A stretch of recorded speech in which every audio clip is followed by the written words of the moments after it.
Hello, my name is Amanda Turner. I teach fourth grade at Highland Turner Elementary School. This summer, I was fortunate enough to take part in the Modern Classroom Project. I learned through participation in this initiative that it truly leads to a student-centered classroom. It really amps up students taking ownership of their own learning. So there were four major areas that I wanted to talk about in relation to Modern Classroom Project. So the first one is mastery-based checks.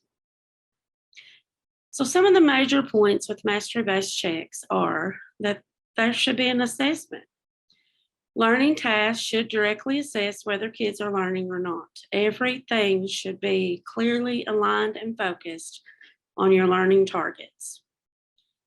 Mastery checks should be individualized. Students need to complete these independently. Only when they're able to successfully do a mastery check independently have they truly mastered the content that you're teaching. Reassessed. When students fail to show mastery, they should be given the opportunity to practice more and then reassess. And perhaps they don't need to reassess on everything that you've taught. But when you give an assessment and you see that maybe you gave a place value assessment, but students only had trouble with rounding numbers to the nearest thousand, then they would only need additional practice in that one area, specific targeted practice with rounding to the nearest thousand. Then they could reassess on that through a mastery check and prove that they're ready to move their learning forward past that module or that content. Mastery checks should be accessible. They should be in a consistent spot so that they're easily and quickly administered when needed. In other words, students need to know where they're at all the time, clearly labeled, so that they can grab them quickly when they're ready for them, complete the mastery check, and then just as the mastery check should be accessible, there should be a turn-in spot that's easily accessible for kids. So here are some examples of mastery checks that I did for my first module this year. So what I learned in working through the Modern Classroom Project and then being paired with a mentor is how important it is to have multiple mastery checks. So for just this first module, this first chunk topic in the module, I ended up having 5 or 6 different mastery checks, but they were focused on specific topics, not the whole content. For example, here are 2. This first one that you see on the screen was just rounding to the nearest thousand. The next one that you see on the screen was testing whether kids can order numbers in order from least to greatest, and then can they take digits, form 2 numbers, and correctly compare those numbers. So do they understand the place value chart? Do they know the value of the digits? So having multiple mastery checks available before you even start your unit saves you tons of time. And you can just clearly label those in folders and bins where kids know where they're at. Whatever area they're practicing extra on, they can just go grab their specific targeted mastery check. Blended learning is another huge topic that we focused on with Modern Classroom. With blended learning, you have kids working on different topics, different standards, different content. So it's really important to have videos that will move their learning forward. They can watch a video that they need while you're working with a small group of kids. So they don't need to wait on you to be available, because that could hold them up to 10 minutes or sometimes even longer, depending on how long your small group time lasts. So if you already have videos preloaded, ready for the kid, labeled and loaded, ready for the kids, then they can watch that video, complete their independent practice, do their mastery check, and just keep going with their learning. Videos should be focused on the daily learning target. And then a really big one is the last bullet on this page. Videos should be concise and shorter to keep the students focused.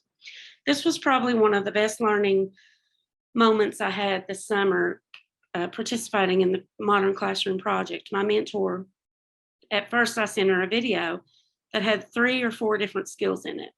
It wasn't a super long video, it was shorter than 10 minutes, but still, she talked to me about the importance of chunking that out because maybe they wouldn't need to watch a video that long. Maybe they're not struggling with expanded form. Maybe they totally understand that, but they're confused with unit form. So look at your standard, break it down into chunks.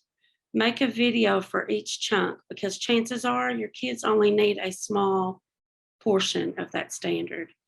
They're only going to need to rewatch a snippet. They don't need to watch a 10-minute video if they're only struggling with one area. So be concise and short.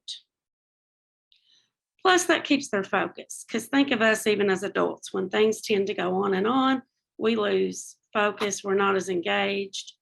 So the shorter the video, the more they're focused on it, and they will watch the video, do their work, and they'll just keep moving on.